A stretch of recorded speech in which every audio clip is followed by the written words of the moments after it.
In this episode of The Entrepreneur's Voyage, I sit down with Jack Hanks, President and CEO of Velocity Public Adjusting, to discuss the selling C, the phase of the 7Cs framework where business owners transition towards an exit or investment.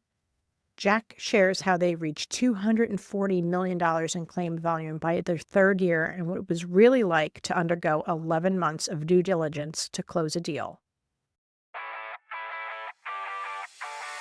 Every entrepreneur sails through predictable phases, and once you learn to recognize them, everything changes. I'm Lynette Young, and this is The Entrepreneur's Voyage. Whether you're starting, soaring, sailing, or somewhere in between, you're in the right place. Stop surviving your business. Start navigating your journey. Hello, Mr. Jack Hanks. Thank you for joining me today on the Entrepreneur's Voyage. I am so glad you're here. We were just chatting in the pre-roll about you are one of the only people that I know that would probably be willing to talk about the real nitty-gritty of selling or getting investors for a company. So can you introduce yourself, and then we'll jump into why you're currently in the selling C of the 7Cs framework.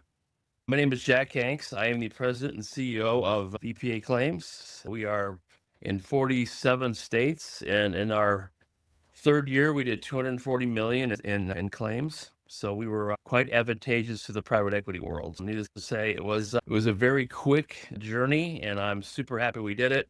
We have great partners, and things are working out well. And that being said, it was a long 11 months of my life. Yeah, So. nothing like showing up on the scene with jazz hands. That's pretty much what you did. Yeah. We had a plan and we executed it. We honestly, Lynette, we were not going to do a private equity deal. It was not in the ballpark. It was not in the realm. It looked too heavy, too complicated, too much, too soon. Right. But quite honestly, there's a couple reasons I did it. Number one, I'm 59. Okay. If I was 49 or 39, I'm not sure we would have done that. I'm 59. You get to that point where you see the sunset, right? Or see you the want trail to go ending. see the sunset, right? You don't want to be Yes, stuck. Yeah. exactly. I took some chips off the table. I did keep a large portion of my company, but we did sell some of it off to a private equity firm we had several offers, right? But we took the one that made most sense for us personally and strategically, and still allow me to operate and run our business along with my partners and my staff. Nothing really changed except an influx of cash. They bought some stock and we're running hot and heavy. That's why we did it. I know a lot of your story, but it's Yeah. actually interesting because now I'm filling in some of the parts. So you got into this industry. You've had a long career, obviously, as an employee and then as a business owner, but you were at other public adjusting companies and felt that for whatever reason that you would go out on your own and do it. And that's when you started BPA. So from the time that you started that to the time that you started getting offers, private equity offers for your business, what was that time? It was like 2 years, wasn't it? Yeah. So I was with Skipton Claims here in Phoenix for a while, and I learned a lot. That's a family-owned business, and they've been around forever, like 30 some years. And I learned a ton, an absolute ton there. But it was at the point where I was making a phenomenal living, setting my own hours, no, just doing my thing. I created a business within a business, and we were just rolling along. But as an entrepreneur, you have that little thing in your gut, like, oh my God, I think I can do this on my own a little bit better. And what I saw in public adjusting in general, as you can attest to, there's not a lot of great businesses being run. A lot of great adjusters, a lot of great salespeople. Just the business itself wasn't a thing. I'm like, there's so much money involved in this. My God, if you do it right, you can make a wonderful living, help a lot of people, wear a cape, the whole thing, get to meet a lot of great people, travel, the whole thing, right? And I'm like, man, something's not jiving here. So I looked around and I had umpteen offers on my desk, and I'm like, oh man, I was probably 54, 55 at that time. I'm like, I probably got one shot left in me. So 55, you decided to start another business. Yeah, like smart, right? I'm like, the thing is though, Lynette, I was like, I'm one of those. Unfortunately, I don't have a lot of fear or a lot of apprehension ever. I'm usually, let's just jump out of the airplane and figure this shit out as we go. But fortunately, I had a group of people around me and that wanted to build a real business, and that was our goal. So we did that. And then probably end of our second year, I started getting phone calls, and I'm like, we barely even have our first set of QuickBooks put together. But fortunately, we did start out in a good position and kept that all the way through. But yeah, we were in it for about 2 years, and we started getting phone calls, and some made sense, some didn't. Some of the numbers were "Beep," some were down here, and it's just what makes sense, and let's probably not do it. And we decided to do it. And then when we engaged with GavNet and GCP, it all made sense emotionally and psychologically, and they have the same vibe we do, which was really important to me. Our business, we have a good time, but we work our butts off. That's what we're all about. I don't want a lot of over corporatey Oh, stuff, but we no. still I had to mean, run no a one does business. in this industry. No one, we're Yeah, unemployable because of that for sure. So, unemployable. what do you think, knowing when those offers first started coming in? I feel like a little bit like spam. Who is this guy? Like, you're just Oh, it randomly, was yeah, it's nonstop. Yeah. like Oh I my would god. spam, I would delete them for a while. Now I'm like, maybe I should shove them in a folder. Maybe this isn't Yeah. complete BS. Yeah. So, what do you think in the beginning was the attraction to your company versus what you found out at the back end, like after going through successful private? We've done a really, I don't want to sound braggadocious, but whatever. We did a hell of a job with our brand. Yeah. When I started doing these stupid videos with the stupid pizza and these stupid roofs, it became a thing. Next thing I know, we have 350 large losses. We're the go-to PA firm. We may be the most branded Yeah. PA firm in the I country. will agree Yeah, it at was a this pure point. accident too. I think I did it once or twice and was, oh my God, that's cool. I'm like, what? And next thing and I remember the first couple of videos, I was like on my phone, and then I would actually cut half my head off. I didn't know what the hell I was doing. And I think it was Matt Mahal. I was like, dude, you're cutting your head off. I'm like, I had no I had idea. no I idea wasn't what I even was watching doing. these. But the Yeah. amazing thing about your branding is the rest of your team picked it up, and it's not, which I can't say this for a lot of small businesses, especially for a lot of businesses in your industry, is the brand equals the owner. And that is Yeah. not the case. And I could definitely see where that's transferable to a PE company coming in because they've got your staff, the brand stays with it.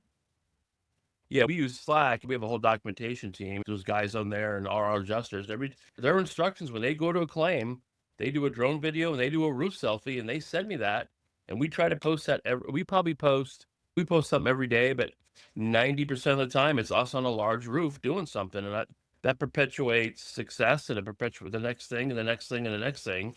And that we just became the go-to large loss roofing guys in the country because of these stupid 28-second Facebook no script videos, and it worked. And that was our brand. Was I think the in part of the reason I think we were attractive to the PE firms is I think we made it more legitimate to do this because it was, you look at the stuff now what the roofers are going through, and they're Yeah. not hitting their goals or not hitting their objective, and there's a lot of that going on. But I think once we did it in our world, it became a little more legitimate, a little more acceptable. Oh shit, Hanks and those guys did it, so it must be okay. And I'm not going to kid you, the last 30 days, I've got 11 NDAs with other firms we're looking into to buy in 30 days. That's So insane. That's insane. So anybody yeah, watching, so one of the MOs of M&A, right? So yep, acronyms all over the place. So one of the playbooks for a mergers and acquisitions company for in that general sense of private equity or investment, like however you want to look at however the money coming in is they'll come in and they're like, all right, now that we've got money into your company, we want you to help us acquire more companies yep, because you're the foot in the door for them. So your guys are yes. moving pretty quick on that. Yeah, we partnered with Gavnet out of Minnesota. They're the biggest PA firm nobody's ever I heard of. know, Jim, right? Because they keep their nose clean and they just do what they got to do, yes, really. great, phenomenal people. Jim and his staff, great, and we have a lot of synergy. That's why we did it with those guys. There's a lot of stuff that they do a lot of work on the property management side. We do a lot of contractor stuff, so there's a lot of synergy there. Yeah, it was a great piece to plug into, and then yeah, we have X amount of dollars to spend over the next 5 years. I mean, the whole idea is to get this thing up to the B word, the $1 billion public adjusting firm, and between Jim and I's firm, we're literally halfway there already. Yeah. So we start plugging other firms in, and we can afford to be selective. And Gavnet and VPA didn't sell high during a hurricane storm. We don't have these outrageous numbers to hit for our rollout and our next goals, which are nice because I have enough pipeline now that we can. We're not going to be on cruise control by any means, but we can be selective and not have to panic and keep adding crap, because when you add crap, you get crap back. So Yes. we're going to be slow and selective, but we were one of the first people in, which is important because I was actually afraid too, Lynette, that in a year or two, that some of these firms that get acquired are not going to hit their goals, and private equity is going to go, this industry sucks. These guys have no what they're doing, and the money's going to go away. And then what? That's a real fear, I'll be honest, because PE has been sniffing around your industry for about 3 or 4 years now. So some of the first Yes. deals probably shook out about 3 years ago. And Yep. then in my experience, PE has a 3, 5, 7-year window, right? So they need to hit marks at 3, 5, or 7. And some of the typical exits are your company's going to do bang up, say by year 3. So you're an ATM at that point. No disrespect, but I'm just looking at it in a Sure. very black and white Sure. way. That your company is doing what was intended and they're making the profit and you're making profit. Everybody's good. You're not making the numbers. You're not hitting your marks. You're not hitting your buyout numbers or whatever those conditions were in your terms. And then they're going to look at either selling you off, closing you down for a tax process, or selling you to another company and let them try to make money out of Yep. you, closing you down for tax purposes, or selling you off for parts. That's generally Yep. things shakes Yep. down. And a lot of people come into this thinking, not my baby. It won't happen to me. I'll be amazing. But do you think, so you were saying like the company that you're partnering with for PE that they're in, there was probably a lot of offers or opportunities in front of you that didn't quite meet your criteria. So obviously we don't want to call anybody out. We'll call out the good Yeah. ones. But what were some of those things that were offered to you that just was not going to work? Terms that were put in front of you, things like that. So the whole idea on the PE things, right? It's stages. So I didn't get all our money up front. When we closed November 15th, I got a beautiful, I'm not going to kid you, I'm great, right? But I have incentives and you don't get all your money up. If you sell for $20 million, you don't get $20 million freaking dollars, right? You get a third of that money and partially in stock. And then you have these goals every year you have to hit to maintain that number and increase by X amount every year. Our increase is 11% every year. We have to increase 11% every year to hit our number, and I get my next second and my third and my fourth and my fifth, right? We looked at all that, and some of the stuff was the money up front was better, but I was never going to hit those goals. Like they Yeah. made it so unobtainable. I know what I can do, and I know what we can do, and there's only if we haven't had a hurricane in 2 years on that, so that's a problem, right? A lot of these firms sold with hurricane numbers are not going to hit their numbers. So we were very conservative with that. We took a little bit now that made sense, and our big payoff is in 4 to 5 years when it flips again. But some of the problems we were seeing was the goals were unattainable. Private equity is amazing. They're smart Harvard business guys, right? Or Yale or wherever, and they know what they're doing business wise, but they're not public adjusters. So Do you think it our was rule, an inability to understand your industry? little bit, yeah. So here's the thing. I don't have a barn full of widgets that we manufacture and ship out and get paid. We just don't have that. Our industry in general, I can get a claim, I can sign it with a good policy, good deductible, good coverage, good data loss, good damage. It all lines up. And the insurance company literally can tell us to go pound sand. We're not paying this, man. Sue us. And in 3 to 4 to 5 years, we may see a check for whatever down the road or zero, right? So there's no X plus Y equals Z in our business. Every claim is different. Every state is different. Yeah. Every insurance, every policy. So it's not like a car wash or McDonald's where it's bun, meat, cheese, pickle, ketchup, bun. It's just not like that. The process is the same, but we don't really control the outcome as much as we I think we know. do. So I have to tell you, a couple years ago, I started getting approached by private equity funds, like the first ones in, like they're the canaries in the mine, right? They're going to figure it out, die, or survive. And they were tapping into me because of my knowledge of the business aspects of the public adjusting industry. And just, I would be hired on to coach them how to actually do due diligence within a public adjusting Okay. company. And so I'm on the call, and Florida, it's always Florida. Let's just put it that way, Jack.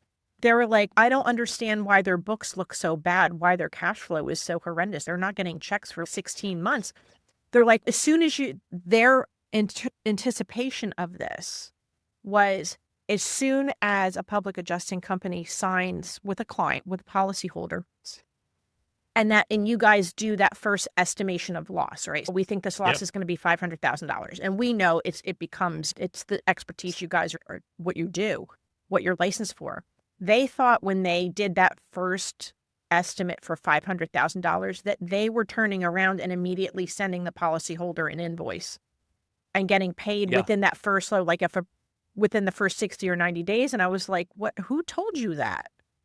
Like where? In theory, yeah. Yeah, the internet? Who told you that? No, boo, you're not going to get paid maybe for 15 months, 18 months. Maybe it Yeah. goes to I had to explain this whole thing and they were like, no, that's not how it works. And I was like, welcome to this industry. This is actually That's why how it's it so works. difficult. Yeah, Yeah. that's so we were fortunate because Gavnet and we sat down and we created this little algorithm where I know if I sign a claim on January 1st and it's $1 million, I know the approximate date of when our first check's going to come, and I know the approximate amount our check is going to be. If we submit $1 million claim, we both and all these other PAs are full of you know what, because we never get paid what we submit. I don't care. No, you never get Yeah, sure, 100 Merlin. pennies on 100 pennies. Yeah, No, I never. mean there's certain blah, blah back and And forth if you do, caveats you're a and horrible estimator. And oh, that means you blew it. Yeah, we took our books from day one and went all the way through it, and we created submission date, payment date, blah, blah. We went through all in percentages, so we knew exactly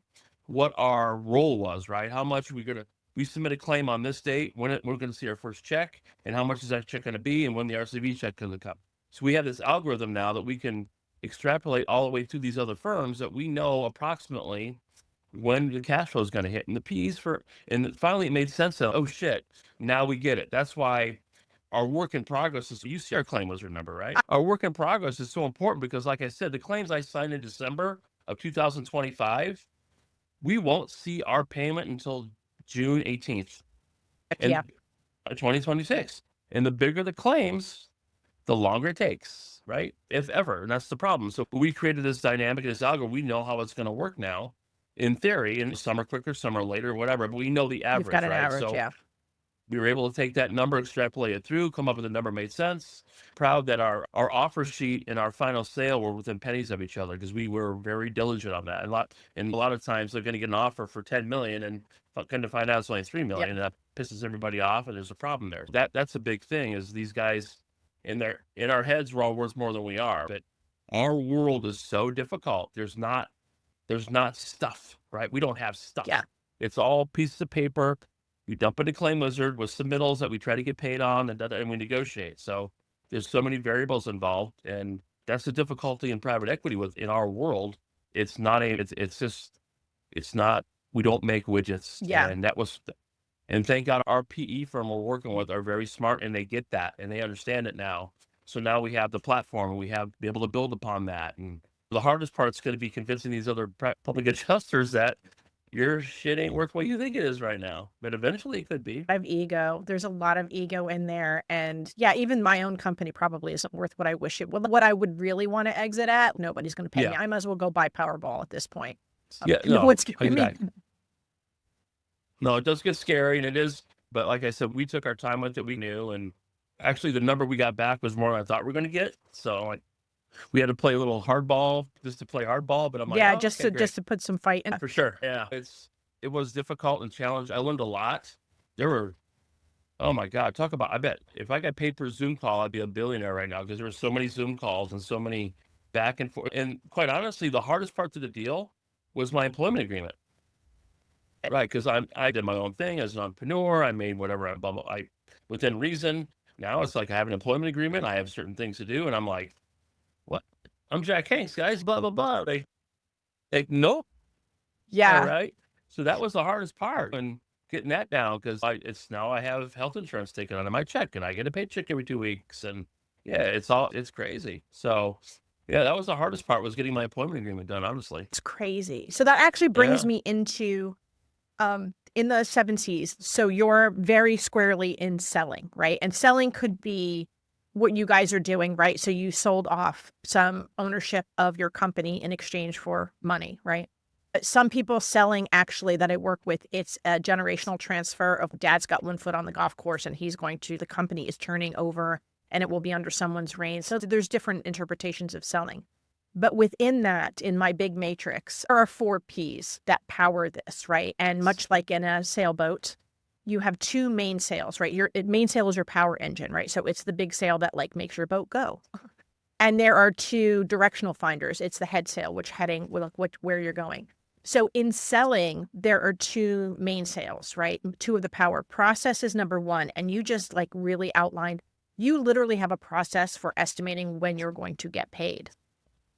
And in that also pairs progress. So you're tracking what you need to do. And you had just talked about that, about tracking the buyout phases of what you have to hit in order to get the next chunk of equity or the next chunk of money or whatever was in your terms. So those two are the things that are pushing you forward for sure.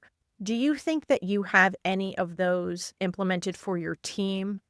Like the process and the progress? What is their not in a PE sense, but is their buy-in? What makes them, and how did you communicate these things to your team that when you were selling off a piece of your company? So the good news is a lot of our original staff, it was included. When we formed this company, we gave all the original people X amount of shares, right? So I want to say 7 people were part of that transaction.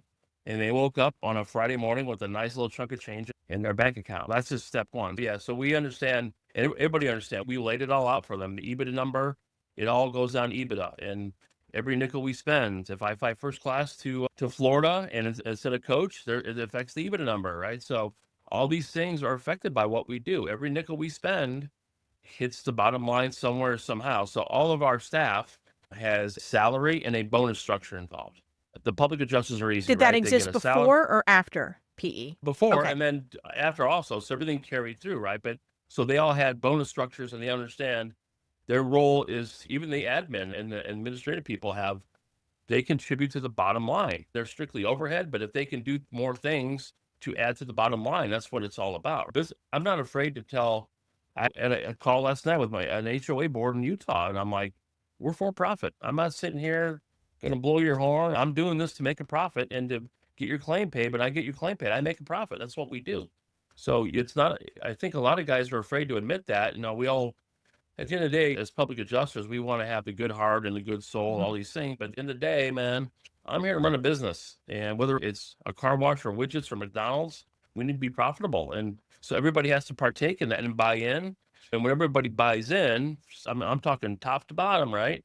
And that bottom line gets affected, and they can show progress and they get a check and they understand that's the momentum and the buy-in and the mental thing you got to have, man. Like everybody, it's a football team. The punter and the center are just important as a quarterback. Mhm. It's all that stuff. So that's how you're dealing with people, right? So there's always stuff going on there, but you got to keep their eye on the prize, right? And you got to keep that money, the EBITDA number, right? The profitability, the little stuff makes a huge difference. And so, yeah, everybody is on a incentive program, including me. Like I have a salary and I have a commission structure that I have to go get. And I like to do fun stuff, and I'm going to make a hell of a living. And I love that kind of stuff for me because I like stuff ahead of me to go get.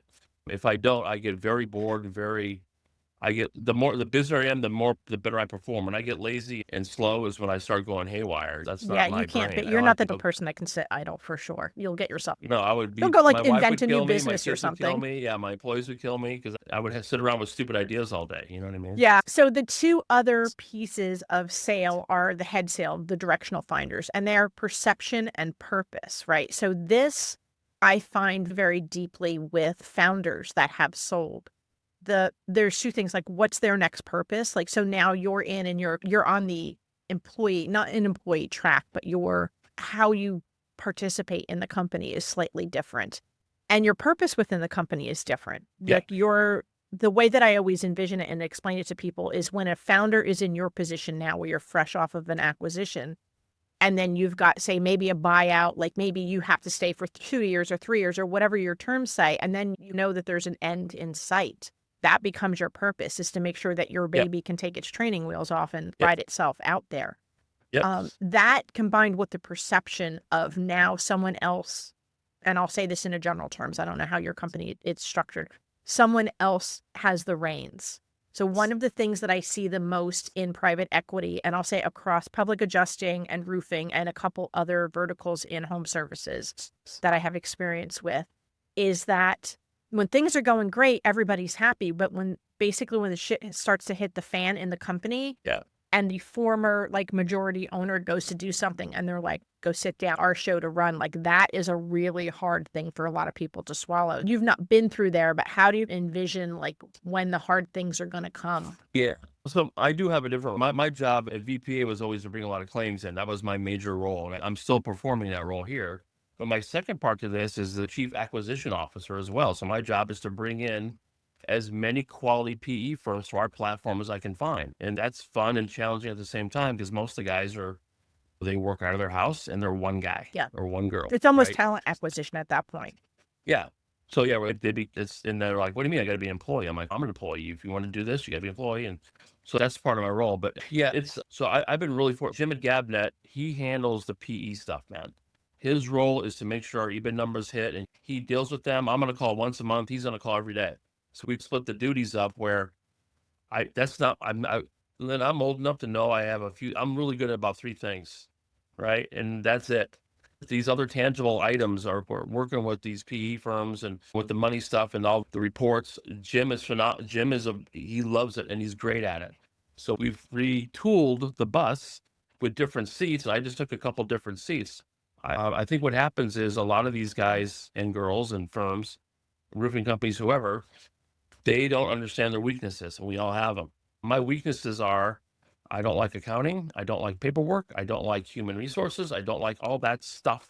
I like to go and be the face and go out and get more stuff and have harebrained ideas and let people tell me their harebrained ideas or their phenomenal ideas. Let's go do it. So I've learned to keep out of my own way.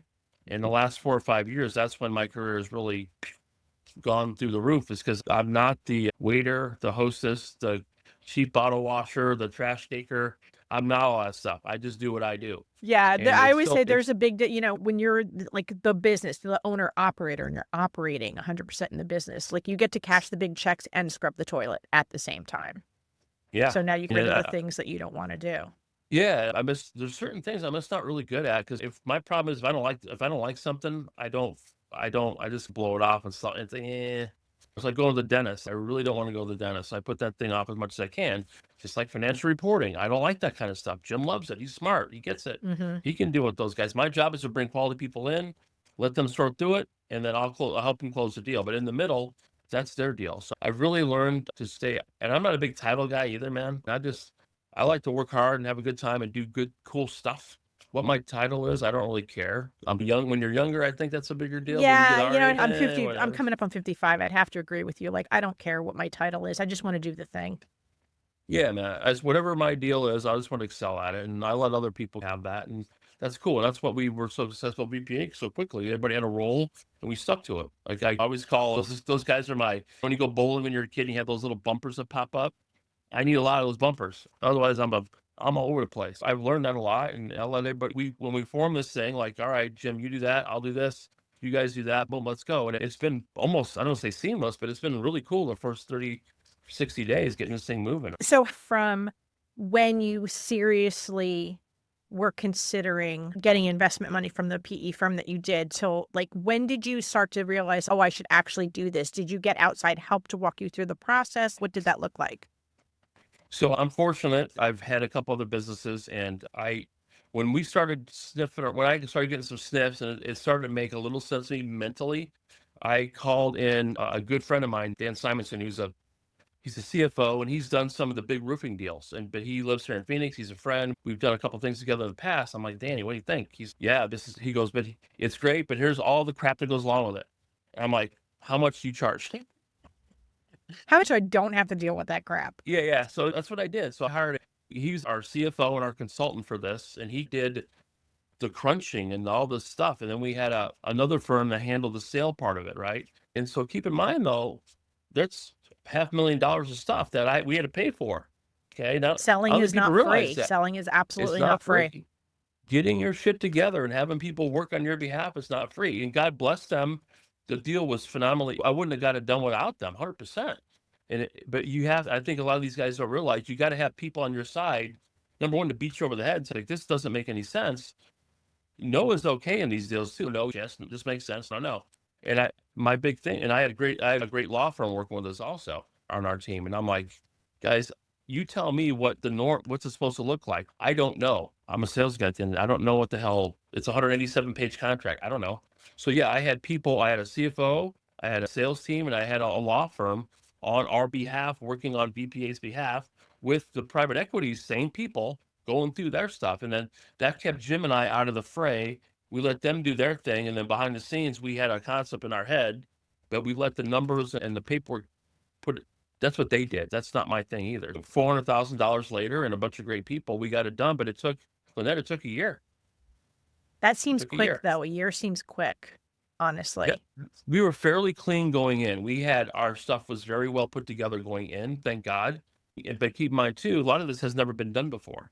So we had to basically create this thing out of nowhere, right? Because there's not a lot of PE deals that went down. Yeah. So we created it and then the roll up and boom. So now we have the template, I believe, that's going to make sense for everybody. But yeah, it was a year. It was gut wrenching. It was frustrating.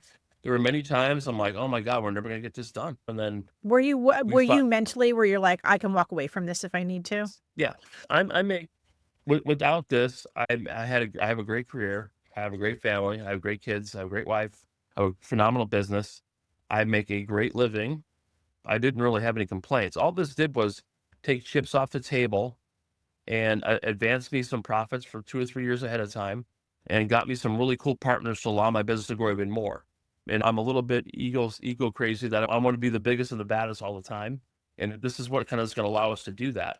But yeah, I'd have been disappointed, bummed out, but I've learned too that my biggest problem when I was younger is I would try to put square peg round hole no matter what. And what happens then? It goes to shit and everybody's got a problem. Mhm. So I was at the point where if this didn't work, I'd have been okay. The next would have came a year from now, whatever. I still would make my 7 figures, no big deal. But I'm glad it got done. I'm super happy we did it. It's weird, Lynette. I thought I would wake up and, oh my God, ah. And I woke up, you know what I did? At 5:30 in the morning, I was working even Right? harder. Yeah. And my wife said, what are you doing? I'm like, oh, now I have all these things in front of me. The next 5 years I got to go get. And I literally, like I said, I got 11 NDAs in 30 days. I don't think that's ever been done before. And I was on What? the inside now too. Yeah. Yeah. Yeah. So it's neat. And I think people need to understand. I think if other people are thinking about doing this, what advice I can give them is hire people around you to do it and don't get in the weeds with it because you still have to run your business too. Yeah. Like And you probably still, start if you have the inkling that you're going to sell, probably start making those relationships with those professionals now. yes, because it does take, and the biggest problem too, what I see is a lot of guys get distracted and the numbers start going down. Yes. Yeah. And then what the hell, dude? So yeah, I kept my foot to the pedal and I let those three entities do their thing. And I just jumped on a Zoom call and yep, got it. Great, cool. Yep, boom, boom, down and go. So yeah, that's how we did it. So it's your business is young. Like most businesses don't even know if they're going to make it after 2 years. And here we're like, I'm selling. I know. What do you have any sense of legacy built into VPA, or do you have what do you want to leave behind? Or you're like, yep, we're good. Everybody's on A their big own. I'll go mess. do something. No, my son's involved. He had some ownership and he still does. So now he is a shareholder of Gavnet and he is a shareholder of the private equity. He's 27. He's got a good 25 years ahead of him. I'm proud of him because he's got his license and he's his nice savings account. And he's actually got he's 20 years ahead of me. Yeah, so that's important. My daughter, Hunter, is in law school and she's working for our mutual friend, Mr. Merlin, out in California. She's going to be one of his attorneys in LA. So that's cool too. And then you're involved also in our nonprofit.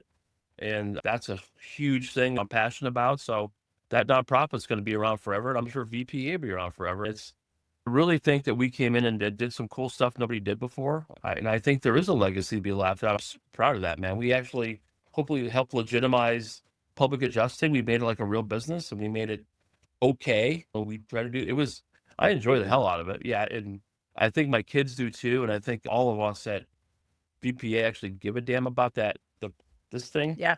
and this thing. And there's a meaning behind all that. And yeah, so it is important. I probably got 5 to 10 years left in me, and then I'll just do the nonprofit stuff, but I'll be around forever, man. I'm pretty sure my wife would throw me out of the house if I'm around too much. Right. Agreed. Agreed. Yeah. Yeah. So do you think you would ever start another company at this stage in the game? Boy. Yeah. No, I'll be 64 when this thing on my 5 year deal. And quite honestly, I should be financially, I think I owe it back to my family not to do that, if that makes sense. I'm always, I'll still do the nonprofit stuff, but that's already up and going. And United States Professionals, which you're a sponsor of, and thank you so much. I think I'll continue doing that, which will burn my entrepreneurial spirit and my stuff I want to do. There are some things I would probably want to do, but I made it when I closed this deal with Gavnet. I made a commitment to them and to Jim that I'm going to give you 150% in the next 5 years of everything I got without any distractions and keep my foot down. I don't think I think this is my last rodeo. I really do.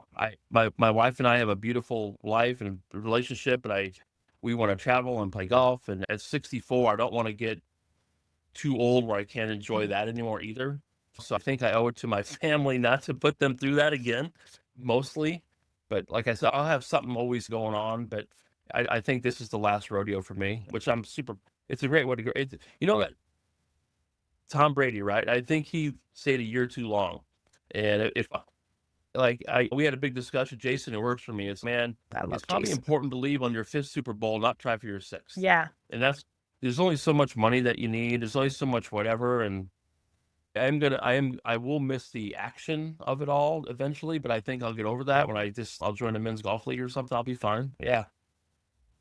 So thinking back and knowing you a bit, so you said 11 NDAs out right now. Yeah. So let's just say Yeah. you obviously gonna catch and kill some of those. Do you anticipate, because for anybody watching, basically your company is going to go out and purchase other companies and roll them to you, and then your organization just becomes bigger.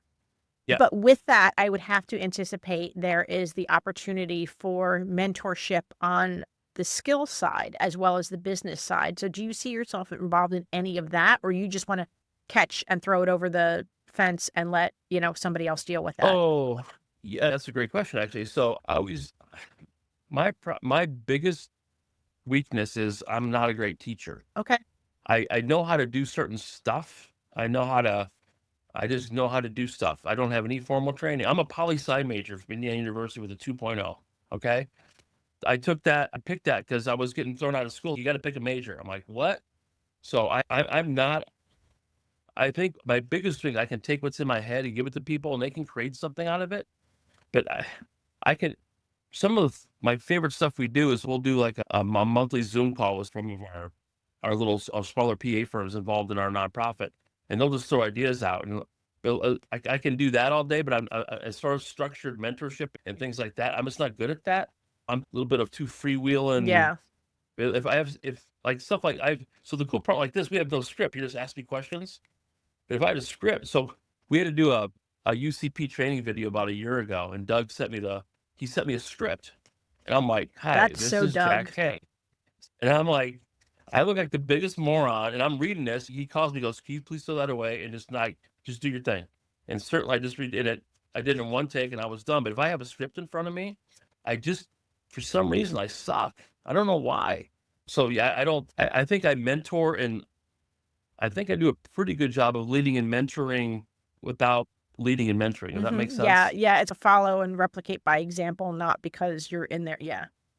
Yeah, I can't teach people how to get up and make a stupid video in your backyard about this, or I can't get on a roof and teach them how I do a video about this, or I get a lot of calls about, how do you have so many large losses? I'm like, I don't know. I just ask. Yeah. People call me, they give them to me. I don't know. So you can't teach that. You can't teach stuff like that. And that's It's what's a hard for me. common, it's happened to me, I'll say 3 times. So it's not like overwhelming, but enough to definitely be notable, of people that have come to me and been like, how can I make my company like Jack Hank's company? Yeah, man. I don't know. Really? Maybe I'll give him your number. You can be part of it and you want to roll up, Yeah, but you really. definitely are from the outside. You are the person you're like, I'll say the gold standard. I'm like, of course, my clients on the Claim Wizard side are going to get mad at this, but I'm sorry. it is what it is, right? So you guys put Yeah. yourself out there. And I think that's why, like when you told me that you had PE money coming around, I was like not surprised in the least whatsoever. But do you think, do you have any like parting advice for anyone? Because you are like the hunter. You definitely go out there. Like that is definitely a personality profile I feel for you. But do you have any kind of ideas or suggestions for any company out there that might Yeah. want to someday be on the purchasing block? Run a clean show. Do not BS your books. Be truthful and be honest. And they're not stupid. They know that mysteriously there's a car being paid for. Like they get all that, Yeah. right? But don't be an idiot about it. And the biggest thing is get your licensing correct. Don't get a lot of complaints. Don't take shitty claims because you think you can solve the world's problems. Be a good steward of the industry and don't do dumb shit on Facebook because they look at that. Don't say stupid shit on Facebook. Don't post dumb stuff. Don't be, nobody knows what kind of car I drive. I mean, this is my backyard, but nobody knows what kind of house I live in or my political affiliations. That's personal. And I think a lot of, if you can just very neutrally present a great life and then have your numbers make sense. And don't be afraid to put yourself out there a little bit. Just don't be afraid. What's the worst going to happen? You post a dumb video and somebody says something stupid. It's okay. They're just jealous, man. That's how I look at it. And just don't be afraid to brag a little bit. If you have a great claim and you kill it, say something about it, man. Like, I took this claim from 50,000 to 450,000 and the client's happy. And the insurance company's happy too because they got it done. So don't be afraid of stuff like that. And then when you're getting ready to do it, like we talked about before, when you think you're a year away, that's when you start planning. Get your law firm, get your CFO, get your team together so they can get clean before you need to be clean, really. Get everything in, like, get your books in line, get your claim list in line, get your process done. So that's what you're selling, right? And if not, a lot of these guys are just on a napkin. Here's my stuff. Your stuff's worth 15 cents now because it's not worth anything. Yeah. So that's the biggest thing. Organize before you're ready to go, not when you're going. You do it literally a year ahead of time. That way, when you start negotiating, you have an idea what it's worth. And part two, don't get butthurt when the number comes back because that's really the number. It is what it is. And if you're not happy with the number, go back to work and build your foundation. Exactly. Better. Find out what your number needs to be to get that number. Yes. Yeah, I agree. That's what we did. Like, I had a number in my head. We sat down what makes sense. If we can get up here, we'll probably do it. And by God, it got there. But if it would have been down here, I'll go another couple of years. It's fine. Mm-hmm. Don't panic. You want to negotiate from strength and from knowledge and from, just know your stuff. Know your worth, good or bad. Know your worth, good or bad. And that's okay. If it's bad, know your worth. It's not worth anything, keep going. If it's worth something, start working on that. I have to say, now, obviously, I haven't been through selling a company myself. I've definitely worked with and helped other companies on both sides. Two things I want to ask because I've seen it and because you've actually been through it. Number one is be in the position you don't have to sell your company to sell your company. I see people that are like in what we call sinking or stalling, and they're like, oh shit, I'm going to sell my company. Like, I need to ditch this off. That's a bad position. Would you agree that's a bad position to try to sell your company or get investors? Because PE firms are smart. They know, they can see the trends, and they know that if it's worth $1 now, it may only be worth 10 cents 3 months from now. So they're going to hold out and buy for 10 cents at the end of the day, or not at all. Yeah, fire sale, right?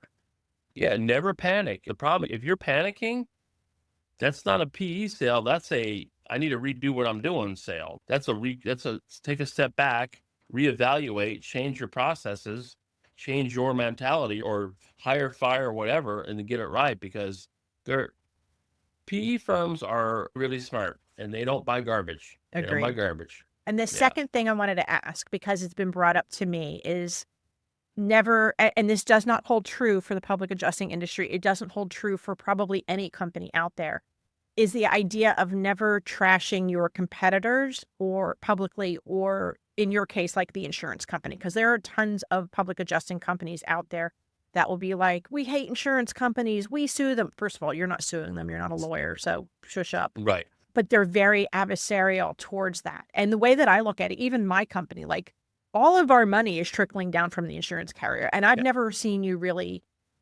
publicly. Obviously, there's always war stories on the back end, but like, I've never seen you publicly trash anybody.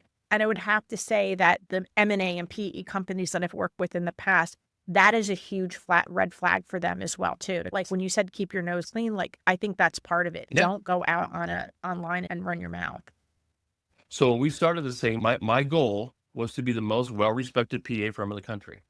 Not just from our side, the roofers and our clients, but from the insurance company side as well. So when we send a letter rep in to State Farm or Liberty or whatever, they're going to get that and go, man, they're going to be fair, they're going to be honest, we're going to get this thing settled. I don't like it. I'm a little irritated they're involved, but at the same time, I know it's going to be okay, and we're going to come to some sort of settlement that makes sense. That's what I wanted, because at the end of the day, like you said, they're the ones writing the check. And we can be 1,000% right, but if they hate you and you piss them off and you're a jerk, they're going to drag you through the mud even more. And they'll spend $1 million just to screw with you. And I guarantee you they keep files on this stuff. Yeah. I guarantee you they watch TikTok. They watch this. They're going to watch this. I text back and forth with Mr. Badger from the other side quite a Mr. bit. I Badger. actually like Steve. Steve's a great. We've had dinner. He's a smart, intelligent, thought out individual who makes a lot of sense. I actually like him as an individual. Do we agree on everything? Hell no. Hell no. Why would we? But yeah, and that's the key too. Like when there's been a couple things that pop up, Steve called me, hey man, this is on my desk. And I'm like, oh shit. And we literally fixed it over the phone together because it made sense. I hate it when he's right, but it is what it is. But yeah, you gotta be, and I know a lot of crap about a lot of our competitors, man, and it's not great. I don't talk about it. I don't do this. I don't do that. Keep it. We have a group text message between me and a couple of my guys at work, and that's the locker room. When you have a claim that you're just fuming at the mouth, it goes in. It doesn't go on email. It doesn't go on Claim Wizard. It doesn't go on Facebook. It goes, man, Joe Blow at Liberty pissed me off, and blah blah blah. That's what that's for. That stays in here. That's the locker room. That's the family. We don't put that out there. We don't do this. We don't do that because Yeah, they but if you watch, don't, man. if you also don't have that avenue for just like blowing off, it's going to pop out in other places. Yeah, it's going to percolate. So our people know that. So here's how I look at it, man. These adjusters on the other side have a job to do. They have families. They have to support. They got to get a paycheck. I get all that. And if I make their life miserable by being an asshole, it's number one, it's not going to go anywhere because they just don't have time. And they get that from every other PA firm in the country. So we just want to be the exception to that. And if you treat people, I don't think that the adjusters and the roofers in our world are ever going to get anywhere unless we start getting our own shit together. And that's being good humans, being good business people, being good adults, following the rules. Even though we don't like the rules, we still have to follow them. If you don't like the rules, do something to change them. And as long as you're doing that, I'm not saying it's fair. We all know that State Farm invests a lot of money in lobbying. I get that, and I understand it. They've earned that right because they've done this for 150 years, and they produce billions of dollars in revenue. I don't. So that's just how it works. And you have to accept that and understand it and work within those guidelines. But at the same time, shut up and do something about it.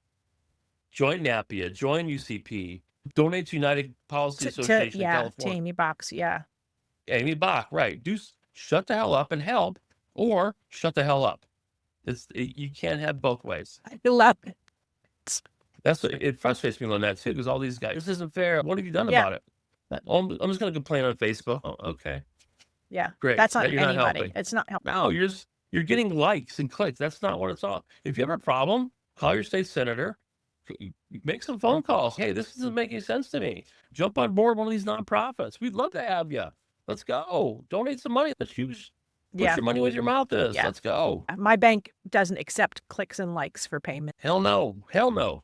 No. I love it. All right, we're gonna wrap up.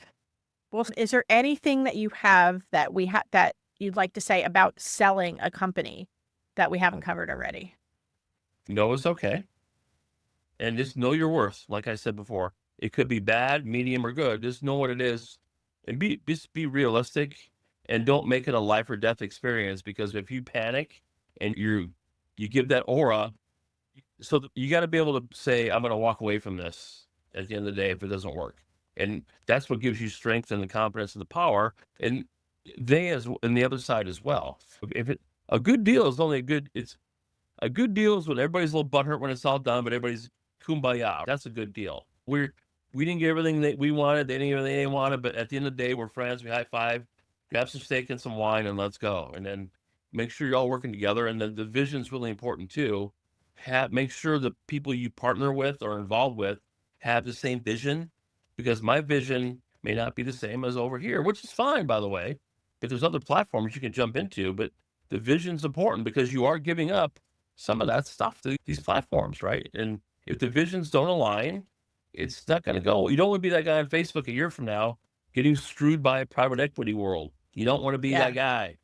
You don't want to be that guy. Yeah, because So if you're that's my one advice. degree off now, in 5 years, that gap. It's It's horrible. It's horrible. Yeah. I agree. I And don't agree. lay it all out and just be forthright and honest, man. That's all you can do, right? Agreed. I'm Lynette Young, and I believe a rising tide raises all boats.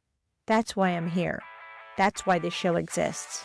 If this episode helped you, subscribe on Apple Podcasts, Spotify, or YouTube Podcasts so you don't miss what's next. Leave a review to help other entrepreneurs find us, or visit us at 7seasvoyage.com. It's 7 like the number. Thank you for joining me on the Entrepreneur's Voyage. Fair winds and following seas.